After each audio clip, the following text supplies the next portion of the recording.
when like R&B was like H-Town, Boys II Men. Then Adina Howard had that like that one groove. We had no business singing her songs, but we definitely were. T-shirt and my panties on. That's like, what? Yeah, I wasn't allowed to listen to any of that stuff. Oh, really? No. I don't think I was allowed either, but I definitely did.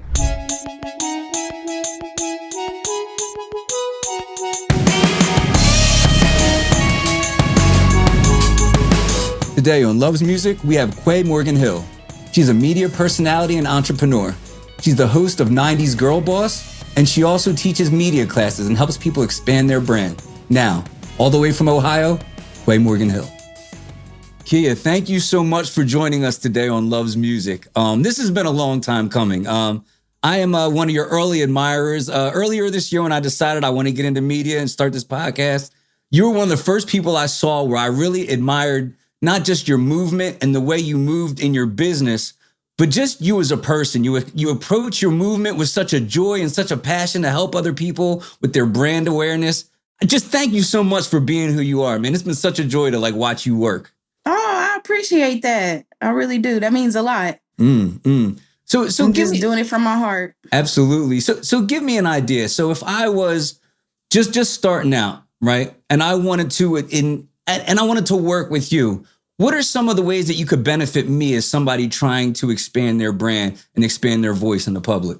Well, first off, I help women to create content. So that's the first step, is to learn how to create content. Because if you think about it, your favorite podcasters, you probably learned about their podcast through some type of social media content. So that's the first key. You got to learn how to do that. You got to learn how to navigate through social media to get noticed, right? That's how you met me as well. So once you get that down, then I help people to, start booking celebrity guests on their podcast, because that is a strategy that I use to gain more views, to get myself out there as well. So it's a whole process, but the first piece is to learn how to do content, learn how to do your podcast. I teach people how to do faceless podcasts. Some also do like YouTube, so they do have videos and stuff. And I teach on all of that. And I basically just give them a strategy on how to get out there. You got to get your name out there. You got to learn how to market. So that's exactly what I do.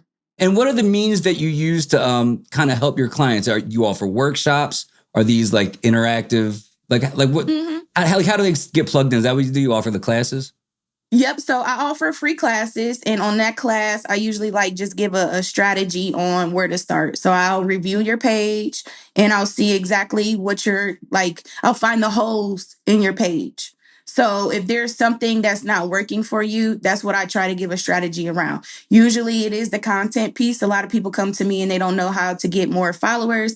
They don't know how to basically funnel their content from social media to their podcast, or social media to their digital products. So that's what I help with. I'll teach you how to target your audience. I teach you how to look for different people on social media to become clients, depending on what you're trying to do. And then I also teach you the podcasting piece, how to talk on a mic.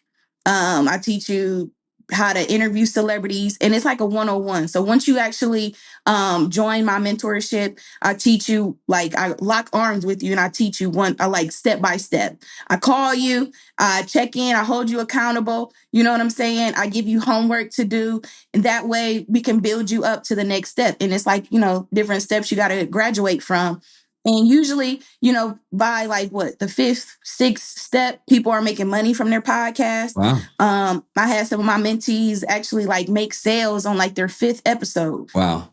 Yeah. I even had another mentee. Mm-hmm. I had her actually book her first interview, sponsorship, and everything within 3 episodes in. And she made a first sale within 30 days of launching her podcast. So I definitely help with all aspects of media.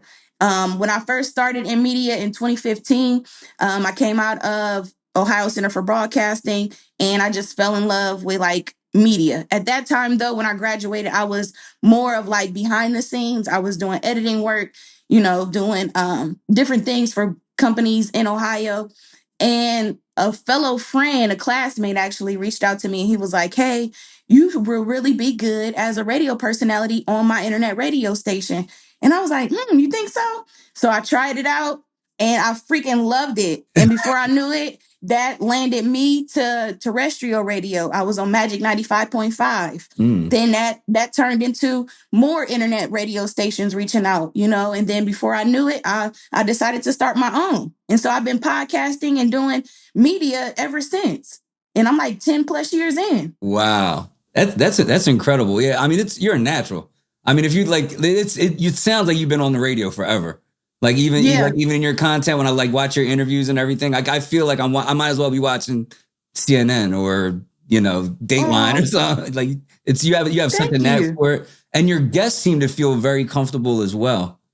Absolutely. Whenever you're talking to people. Now, when you say, without giving away too much of the secret sauce, like how is it that you can connect with celebrities with such a degree of like ease, or I should say you do it systematically? Just my charisma. It's just what's in me. I have a genuine heart. I'm not looking for clout.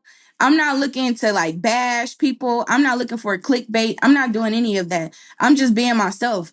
And really when I interview these celebrities, it's like it's coming from my heart. You know what I'm saying? I'm really trying to connect with these people, figuring out, how they did what they did.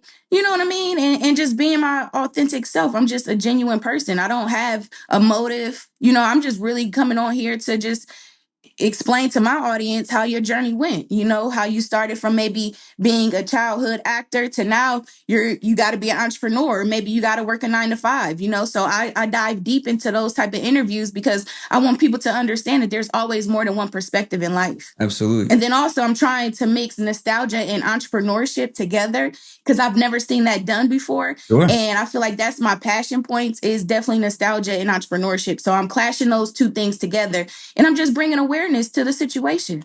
And more specifically too, for those of us that don't know you, and I don't want to misspeak here, the theme of your podcast is like you speak to like the old like Nickelodeon stars and people from like those like early 90s shows, late 80s, probably like early 90s, right? Mm-hmm. Yeah. And early 2000s. Yeah, like 90s and 2000s stars, yeah. And then you hear about like their story and their businesses that they may be starting. I haven't seen anything like that ever. I mean, there's hundreds of podcasts that I probably try to listen to, and I've never seen anything like it. So you definitely have a lane that's like completely your own.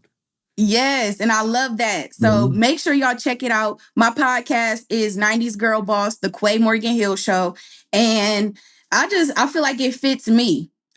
That's who I am. I grew up in that era in the 90s and early 2000s. So I just love connecting with these people that I used to watch on TV, or maybe I was a fan of their music and stuff. And it just, I don't know, it does something to my inner child. Yeah. It really does. It's like, oh my God, like I'm really about to talk to this person that I used to watch growing up. Yeah. Like, and I remember I've met a few people from like Family Matters. So Lisa, I met her and I was able to interview her like on the spot at a convention. And she just was like, oh my God, you're so beautiful and all this stuff. And she was like, I just love your energy. And it just like did something to me. I was damn near in tears because at that time when I was watching her on Family Matters, I was probably like in elementary school. Yeah. And so at that time I was getting like bullied. I was, you know how it is being a biracial person. Like you get bullied for being too light skinned. Right. You get bullied for your skin tone. Right. You get bullied because you're not black enough or you're not white enough. Sure. And all that stuff just seemed to resurface. But when I was seeing her and she actually like said that to me, I was like, oh my God, like you just don't know what that just did to me. Like it gives me confirmation. Like I'm doing what I need to do. Like all the shit that I've been through. Can I cuss? Yeah, you can swear here. Okay. Because all the stuff that I've been through prior to all of that, I was like, this is worth it. Yeah. This is worth it. Like I am who I am. And I love this skin and I'm in now. So now that is a good segue here. Can we talk a little bit about your upbringing? You're from Ohio. Where were you from originally? Were you always from? Yep. Ohio? Yep. I'm originally from Ohio. I was born and raised mostly in Sandusky, Ohio. Then I moved around a little bit. And now as an adult, I'm here in Columbus, Ohio. Okay. Now, did you go to school like in the city? Was it a suburban school? Like what was your upbringing like? Elementary school, I was in Sandusky, which is like a small town. I don't know if you ever heard of Cedar Point. It's the amusement park. Mm-mm. You never heard of Cedar Point? Okay. Well, that's what it's known for is Cedar Point. It's like one of the biggest amusement parks. It has like new roller coasters every year, stuff like that. They're doing like crazy stuff. But so I was really born in a small town, to be honest with you. and small town mentality rules that little city. Yeah. So I knew eventually like this wasn't for me, you know. So I moved. I lived with my sister. So I'm kind of like an army brat too, because I moved to Washington, D.C. with my sister. She was in the military at the time. Then I moved back to Ohio with my parents, and I've been here ever since. Okay, so growing up, when I hear you talk, you sound like somebody who's center of attention, tons of charisma, like you said. But then you allude to being bullied more. Were you more of like an introverted youngster? Were you kind of a like For a sure. loner? Like what was Yeah, I was definitely an introvert. Yeah. I was definitely an introvert. Okay. And I remember being in elementary school and something just clicked into my head and was like, hey, I'm not about to be bullied anymore. No. Like they got me messed up. You know what I mean? Yeah. Like, and then my mom is like, she was like over the top personality, outspoken and stuff. And she was like, don't you let nobody talk to you like that. Or don't you let nobody pull your hair or, you know, do anything like that to you. So just one day it just clicked and I never looked back. I was like, you know, I'm not about to let anybody do this to me. I'm about to take complete control over my life. You know, you're not about to bully me. You're not about to talk to me crazy. And I still live by that to this day. Sure. I don't let anybody disrespect me. I don't give off that type of energy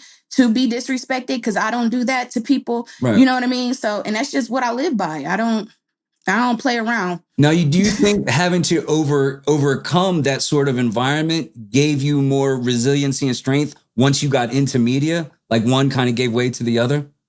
Absolutely. Mm-hmm. Absolutely. And I feel like being a woman in the media space, you have to have this type of personality because so many things, like this is a male dominated industry, first off. Sure. So many factors and so many things are going to happen to you as a woman and you got to learn how to be resilient. Absolutely. Period. Mm-hmm. Yeah, I would say that. Oh, I'm sorry. Were you? Oh no, I was just going to say, like, you know how Angela Yee had her situation with the Breakfast Club. Yeah, she had like one of the best pivotal moments being a woman in media, and I've experienced different things like that too, working at different radio stations where you know, I even had like my daytime talk show taken away from me, my time slot taken away from me by a different, you know, group of people just because I was a woman and I was by myself. Wow. You know what I mean? So I've experienced a lot of that, but it didn't stop me from continuing on. Absolutely. It just motivated me more to figure out my own lane, to figure out what I really want to do and what my passions are. And that's what I've been doing. Yeah. So similar to music, I always say that too. People are like, well, I don't really know what to do. And I don't know really what my spot is. I was like, look, man, I was like, with music, there's not this neat table sitting there with a seat waiting for you. Like you have to take somebody else's spot. Like there's not going to be this unlocked door waiting for you to saying, come right in. Like you're going to have to kick down the door and assert yourself and like take somebody else's seat, you know, like there's not a big shining light saying this is the right way to go. Like you have to make your own lane, which is why I have so much respect for somebody like yourself, who is not only did you gain entry to the club, you like started your own club, you know, basically, yeah. As a metaphor, yeah. Yeah, and that's exactly what happened. You know, I took my experiences and I took bad leadership, all of that, all those experiences, and I just figured out what I wanted to do, figured out who I wanted to be. As a leader, I don't want to do certain things that I experienced, you know, so this is my lane and this is how I'm about to dominate it. And I just went full throttle with it. Because when I first started radio, I was doing the exact same thing like you're doing. I was interviewing, you know, up and coming artists, independent artists, stuff like that. And I didn't really feel a passion for that. You know what I mean? Because a lot of times these people think that they're big name celebrities and they only got one song. They don't even have an EP. And here they is talking to me crazy. You know what I mean? So I was like, I ain't really feeling this. And I was like, you know what? My passion is talking to celebrities and talking to these nostalgic celebrities specifically because I grew up in this era. It soothes my inner child. And I've done it a couple of times. Like my very first celebrity interview was Adina Howard. Yeah. And that was like 2015. Yeah. And after that interview, it just like opened up a brand new light for me. And I was just like, this is where I want to be. I want to figure out where these people are. I want to pick their brain. I want to figure out, you know, what happened. Are you still a millionaire? Are you still getting residuals? Yeah. You know, or are you working a 9 to 5? So that's the lane that I just wanted to be in. And I just took complete control and I just went for it, you know? And for those of you who don't know, Adina Howard had that hit song Freak Like Me, probably like, I would say like mid 90s. Yeah. When R&B was like it, H-Town, Boys to Men. Then Adina Howard had Yes. that one We groove had no business at singing the her dance. songs, but we Yeah, definitely were. yeah. T-shirt and my panties My on. mom That's said, "You like, don't turn what? that." Yeah, I wasn't allowed to listen to any of that stuff. Oh, really? No. I don't think I was allowed either, but I Yeah. definitely did. Yeah, I grew up in a pretty religious household. I mean, my parents, they kind of came around later, but like when I was like a teenager, like young teenager, not happening. Yeah. Mm-hmm. Yeah. So speaking of child nostalgia, the late teenager in me saw that you interviewed Joey Fatone. How'd you get linked up with a member of NSYNC? So I also do like on the spot interviews at conventions. So I was able to book a media pass, and shoot, the rest was history. Once I got my pass, I was on it. I was like, this is who I want to interview. Boom, boom, boom, boom, boom. And I did it. Really? That's Mm-hmm. cool. So the WWE fan in me saw that you had pictures with Mick Foley. How Yep. did you get to interview Mankind? Same thing. Yeah. Same exact thing. All those interviews where I'm like standing next to them Yeah. are on the spot interviews. Really? That's exactly what I did. And that's something that I teach as well to my girlies is how to get media passes so you can do things like that. So I just applied for a media pass. By the grace of God, they accepted me. I pulled up and I was hitting the ground running. I interviewed, I think at one convention, I did like maybe 7 interviews on the spot. Wow. I did like Steve from Blue's Clues, Mick Yeah. Foley, Joey. I did Topanga. Yeah. I did Trina McGee from Boy Meets World. I did so many interviews that day. Yeah. And I was there like most of the day. And you know, when you go to conventions, people are there just to take pictures or they're trying to meet, you know, do whatever. I was there for one purpose. That was to interview them and get my questions out that came from my soul. Yeah. And I did it. That's awesome. So I was satisfied. Yeah. There's one of my favorite sayings is they say your network is your net worth. I don't think anybody networks better than you. What advice? Really? What advice do you give people that are trying to expand their reach and they're trying to kick down doors that are closed already and they're trying to get a seat at that table? What advice would you give them? Yeah. So the first thing I would say is just do it. Okay. Don't overthink the process. Just do it and put yourself in those rooms. Mm-hmm. So execute. So if you got a vision in mind of who you want to interview and they're coming to your town, or maybe you're going to a concert or whatever the case may be, take full advantage of that. Do it. Don't overthink it and just put yourself out there. And then also, if you do happen to get no's, remember, no's they're not real. Yeah. They're not real. And I'll give you a prime example. Phil Lamar. I went to a convention and I wanted to interview him. And at the time, he was like super busy. And he was like, hey, I'm not going to be able to do an interview today, whatever the case may be. And so at the time, I had a co-host with me. And I was like, wow, like we ain't going to be able to interview this man.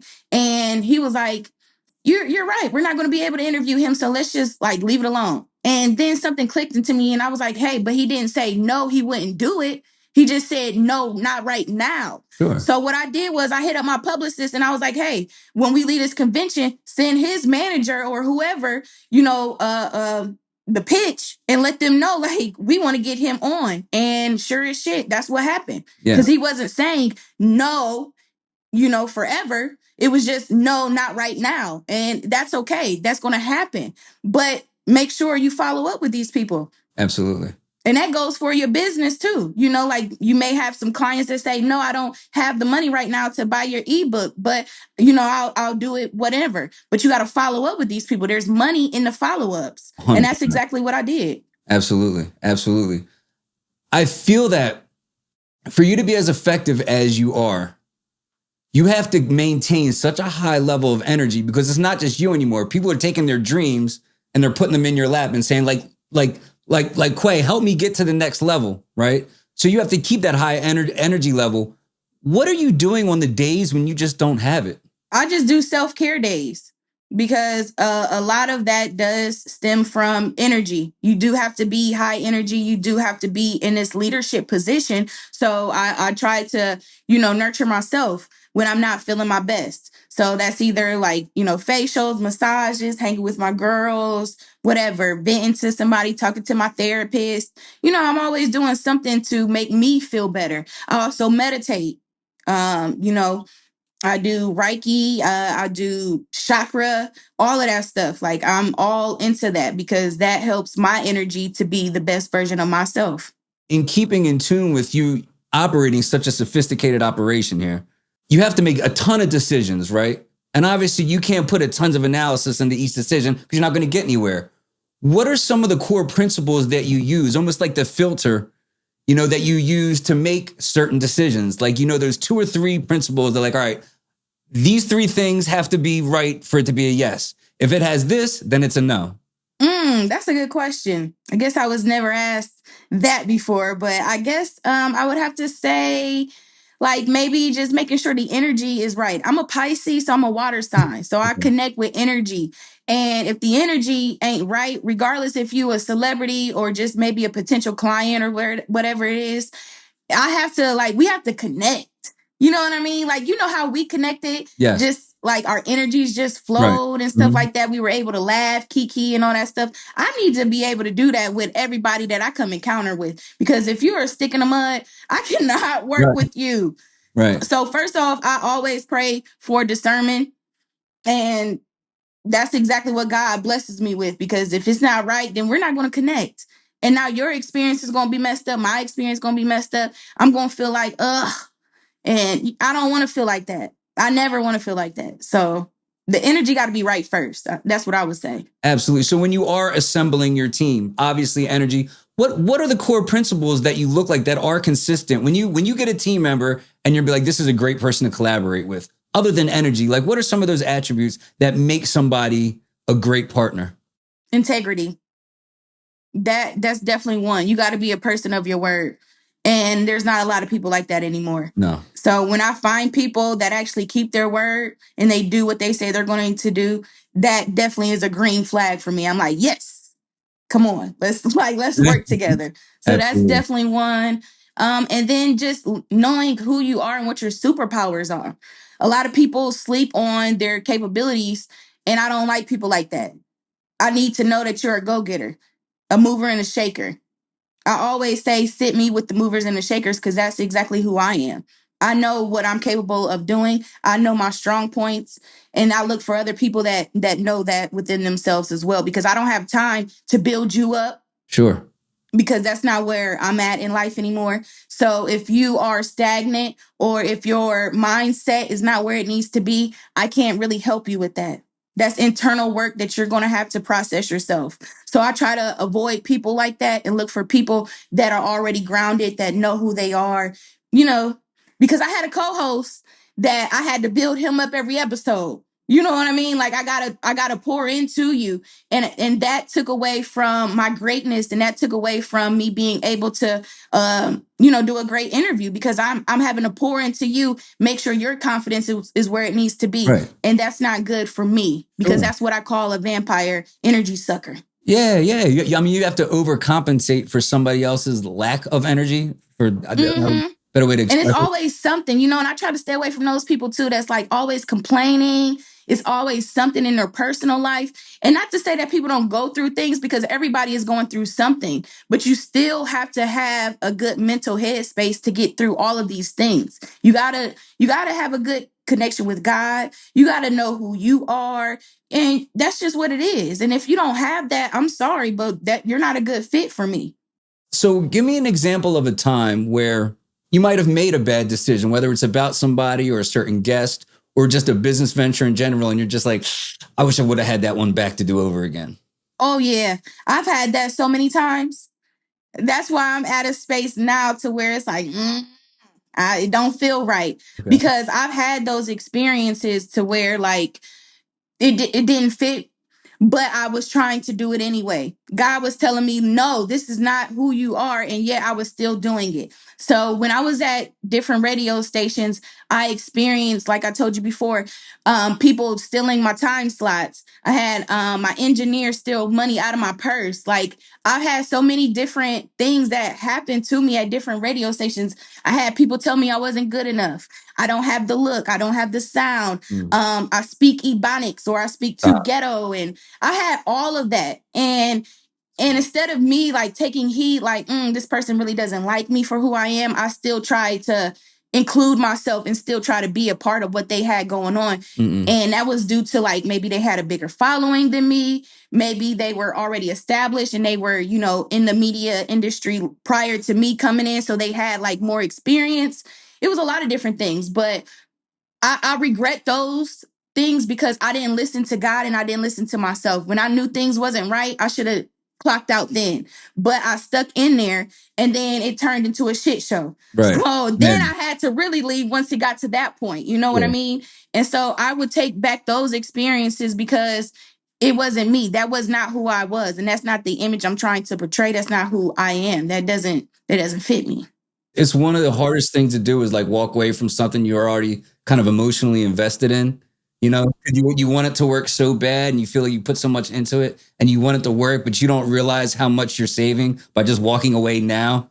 So you're like, you're trying to like force it. You're like, will the wrong thing to work, you know?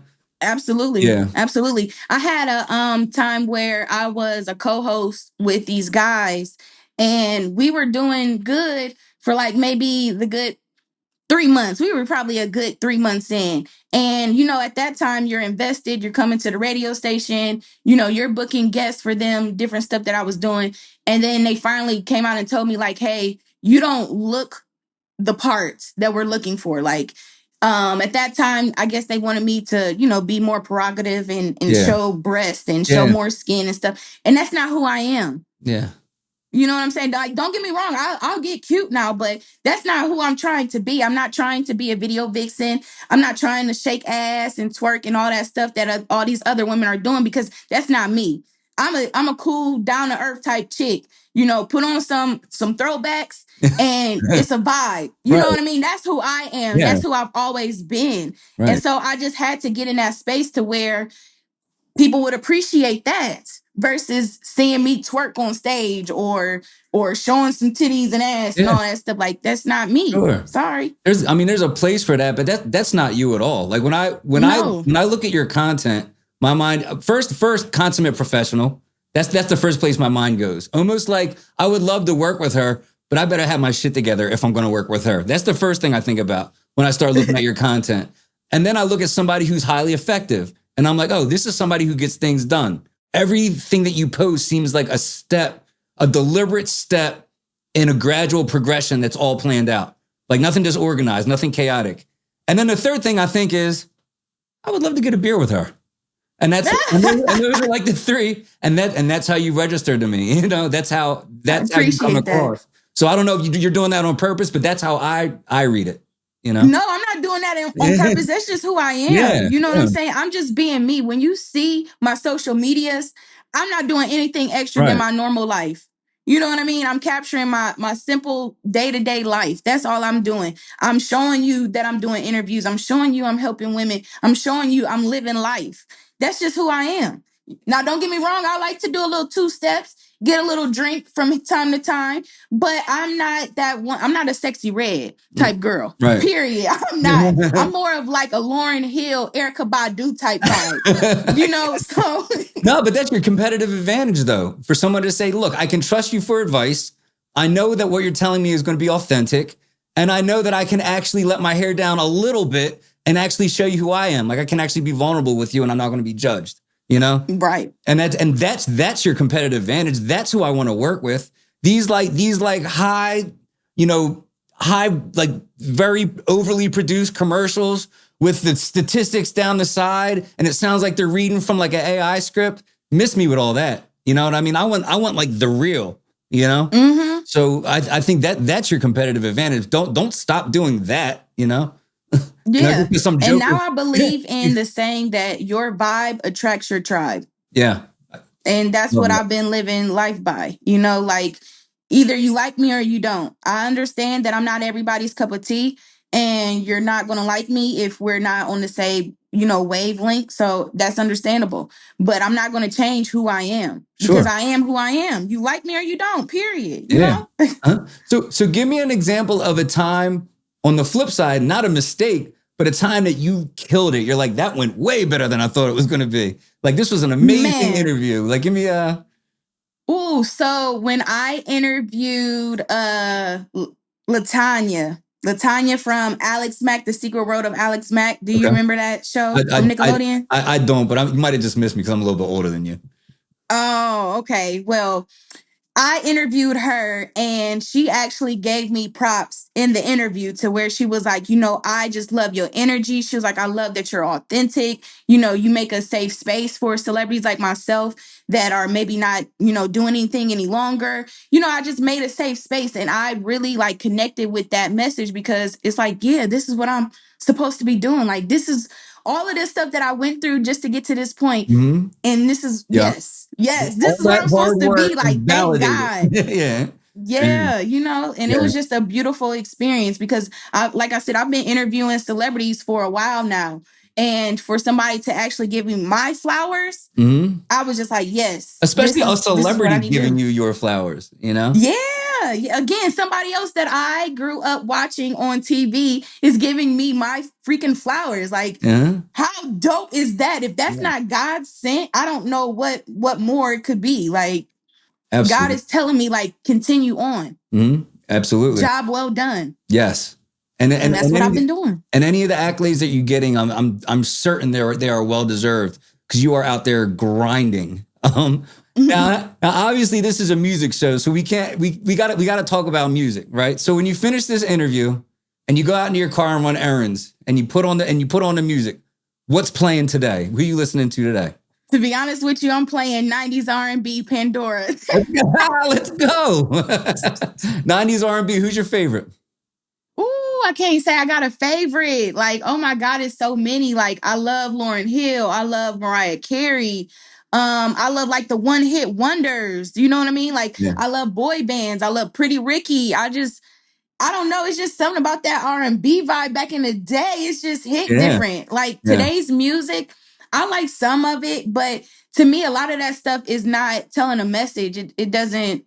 It's just rumbling. It's just like, mumble rap. And I don't like stuff like that. I like the old vibes where you could watch the music video and it went along with the lyrics and it told a story. You know what I mean? And there was lyricists out in the world versus just all these mumble rappers. That's the type of vibe that I like. I like to actually like hear a bar and it actually makes sense. And it's like, oh, that's dope. Yeah. You know what I mean? Like I'm definitely a lyricist type of person. Because if I don't understand what the hell you're saying, right? What are we doing? I don't really like the song, regardless if the beat is good or not. The lyrics is where it's at. You know what I mean? Because that's what really sticks with you. Yeah. So I know you get to go to shows. I guess because of the show, but plus you're a music lover. What's the best concert you ever been to? Ooh, Chris Brown. That was probably my first. Yeah, Chris Brown and Drake.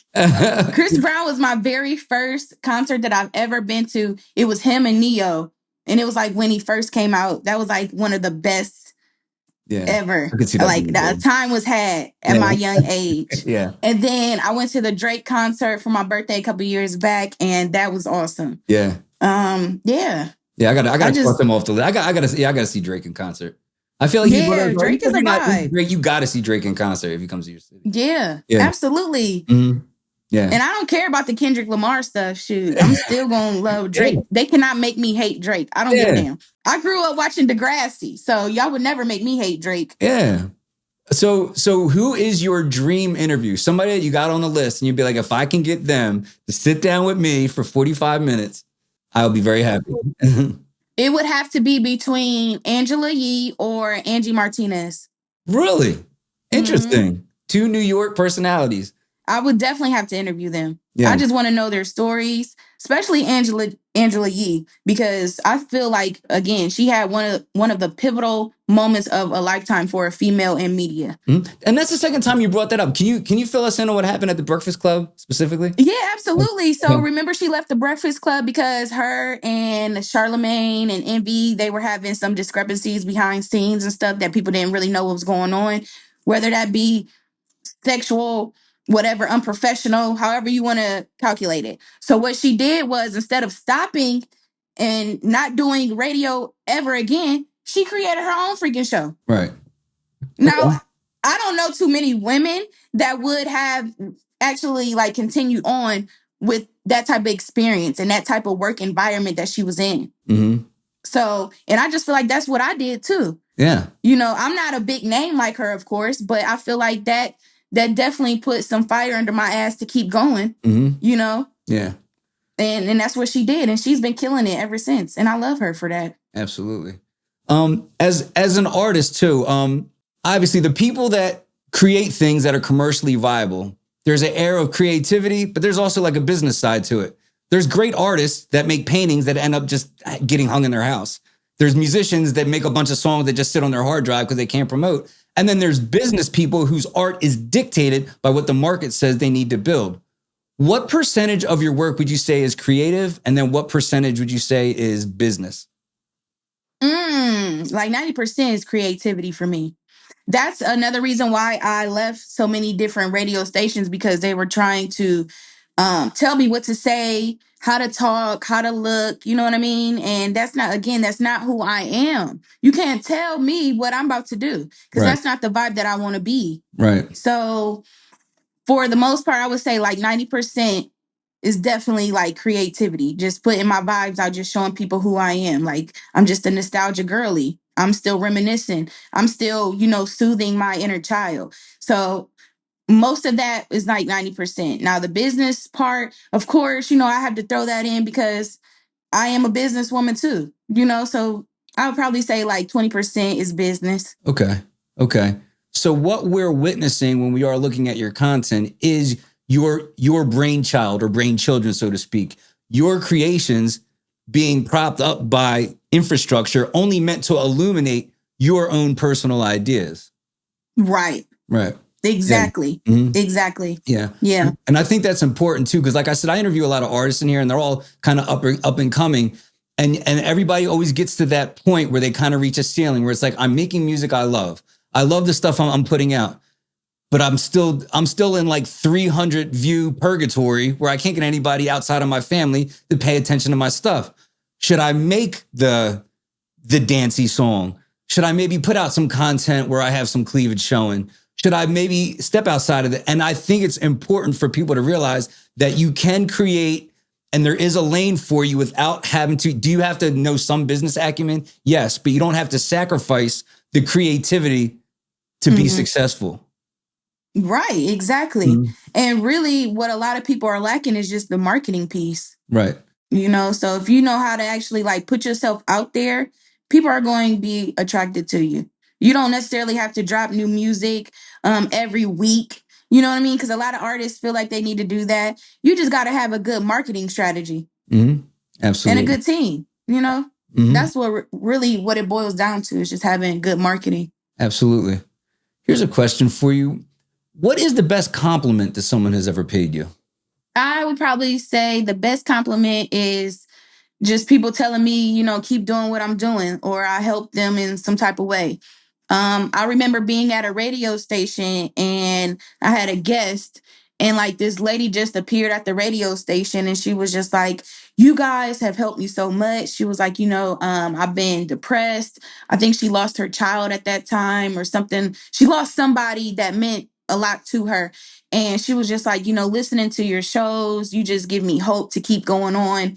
And that's the greatest feeling, is to know that I'm helping somebody, because that's what another mantra that I live by is to reach one, teach one. If I can reach somebody and help them in their life some way, somehow, just by being myself, then I feel like, God is putting me on the right path. And so I feel like that's the greatest thing, is to know that. And then also when people like come up to me while I'm just out, wherever, and they're like, hey, are you Quay? Like, I listened to your podcast, or I seen your interviews and stuff like that, because I don't consider myself like a celebrity or a big name. I don't even consider myself an influencer, but they are coming up to me and actually like giving me my flowers for doing stuff that I just have a passion to do. So I love that. Right. Now, speaking of passion, I mean, you're clearly not financially driven alone by, obviously you want to be compensated for our hard work, but you're not just financially driven. What does success look like for you? Success, don't get me wrong. Lifestyle, for sure. Upgrading my lifestyle, that's definitely success. But I also feel like the biggest piece is just having peace of mind. Right. One thing that people don't really know too much about me, because I don't really talk too much about it, is I lost my parents. I lost my parents a couple years back, and I went through a dark place at that time. So I value peace of mind, not having the scattered brain, not having sleep insomnia, not having to, just cry and be in a bad mood every day. Like, that's not who I am. That's never who I was before my parents would, passed away. That's not who I am. So I was on a mission to get back to who I was and try to figure out this whole grieving stuff. And so now I feel like I haven't mastered it, but I'm learning. And I'm learning that peace of mind is everything. I want to have peace. And so that's what I've been trying to do ever since, That's why I do what I do. And the nostalgic, when I say my inner child, that what I'm doing is helping me like process the grieving stage. Yeah. Because that's why I started it. Nostalgia is like really who I am. It's in my DNA now. Yeah, I was going to ask you, like what tools are you using? Speaking personally, and not to make it about me, I'm north of 40, and I still don't think I could physically handle losing my parents. I come from a very tight-knit family. So when I hear somebody went through a time as dark as you, and then I see you come out on the other end of it, I'm genuinely interested as to what tools you use day to day just to keep yourself going. Because I couldn't imagine enduring what you did. Yeah. And a lot of people tell me that. And it is hard. I'm not going to lie to you. Every day is a different day. But I want to say my podcast really has helped me. Honestly, it really has. Of course, grieving counseling and stuff like that. But my podcast, again, just talking to these people. And then some of these nostalgic celebrities also experience like losing their parents. So, just knowing that we have something in common. And again, it's like your inner child. Like, I don't know about y'all, but like when I lost my parents, my inner child felt abandoned.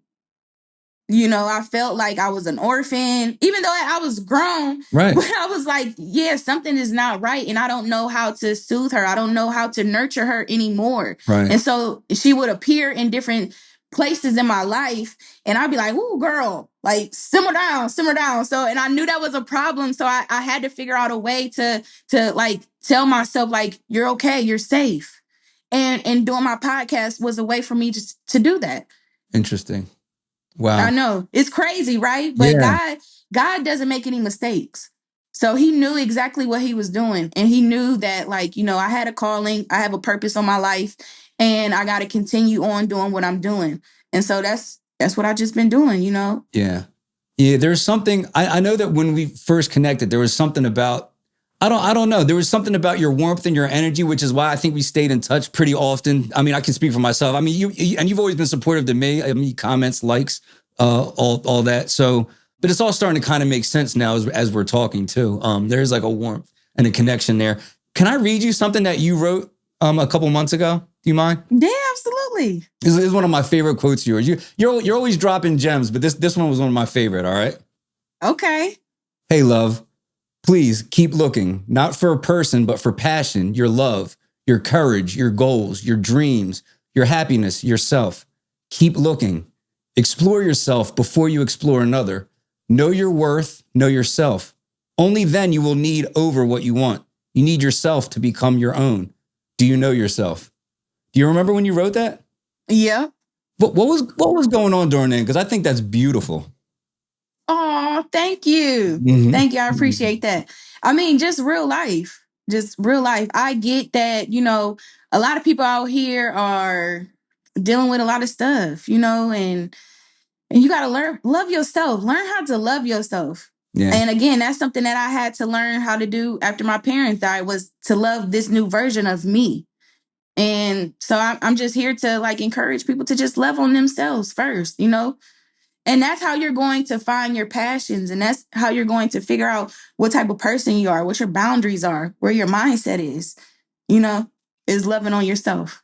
Absolutely. It's one of my favorite images. I forget exactly how they said it, but it was like, you can only serve from the overflow of the cup that lands in your saucer. So what it was an image of a coffee cup sitting on top of a saucer and saying your cup has to be full, right? And then the overflow from that cup that lands in the saucer, that's what you serve from. You have to be full first before you can actually adequately serve others. And I thought that was like, and it kind of took me there when I read that quote, you know? Yeah, and that's true. That is so true. So I always try to surround myself with powerful women that can pour into me, that know exactly who I am, that believe in me, that believe in my vision and stuff. So I do believe that adults need to have good support systems. They need a village, not only kids, but adults need villages too. Absolutely. And so that's why I surround myself with the women that I do, because they help me to get through these things, and they taught me different things about how to face life, how to love myself, so that's, and again, reach one, teach one.